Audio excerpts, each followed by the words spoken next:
Cuenta la leyenda de Cantuña que un joven campesino ofreció construir una iglesia a los hermanos franciscanos en una sola noche.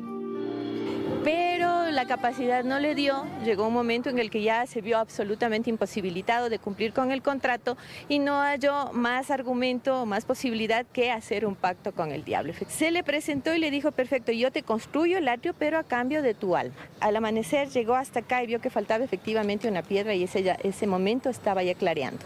El diablo gritó victoria y Cantuña le dijo: victoria la mía, porque falta una piedra. Sin embargo, detrás de una leyenda también hay una verdad. Para empezar, el personaje de Cantuña sí existió. Vivió en Quito, nació en 1629, se llamó Francisco de Cantuña y Pillapaña. Se forjó como herrero, tanto así que llegó a ser alcalde de Herreros y llegó a tener una fortuna bastante considerable. Incluso se conoce a ciencia cierta que tuvo unas 3 o 4 casas en el tramo que va desde la Sucre hasta la Chile en la calle Cuenca. De sus obras aún se conservan 2 evidencias. Tenemos un retablo, el retablo del Señor de las Llagas, que tiene una cédula que dice: esta capilla mandó a hacer don Francisco de Cantuña y sus herederos. Las puertas de entrada a la portería. Ahí hay una franja fraguada en hierro. Sí, o sea, está escrito en hierro y esa nos dice ahí, esta obra acabóse en febrero, ya la vamos a ver. Y el herrero fue don Francisco de Cantuña. Cantuña fue tan devoto de la Virgen de los Dolores que pidió ser sepultado con el hábito franciscano debajo del templo que construyó. Debajo del altar mayor existe una cripta. Cantuña fue sepultado en esa cripta. Pero este no es el único relato de Cantuña. También hay uno con la versión del padre Juan de Velasco. Él señala que hubo un Cantuña en nuestra historia, pero sería muy anterior al de 1629. Quizás sería su abuelo, su bisabuelo.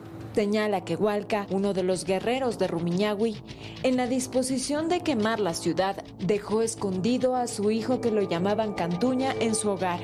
Le dijo: espérame aquí. No te vayas, yo te vengo a buscar. Se quemó la ciudad y Hualca fue a buscar a su hijo y se encontró con que esa construcción, esa habitación en la que le había dejado se había desplomado, se había ido al piso. Asumió que su hijo estaba muerto y se fue. Cuando los españoles exploraron Quito, en medio de las ruinas, escucharon ruidos debajo de las piedras y se trataba del joven Cantuña. Levantaron las piedras y se encontraron con este muchacho que tenía unos 12, 13 años más o menos en ese entonces y empezó a aprender de los españoles también sus modos de vida. Hablaríamos del primer mestizo cultural que tenemos. Y en esta versión el diablo también aparece. Uno de los españoles de apellido Juárez prácticamente lo acogió como hijo suyo. Él dejó como heredero de toda su fortuna a quien se le había dado efectivamente a Cantuña. Los religiosos dijeron: bueno, las autoridades, señala Juan de Velasco, le llamaron a comparecer y dijeron: bueno, ¿y de dónde tanto? Sí, les dice Cantuña: yo tengo un pacto con el diablo. Lo cierto es que Cantuña fue reconocida como una de las leyendas más populares y aterradoras del Ecuador.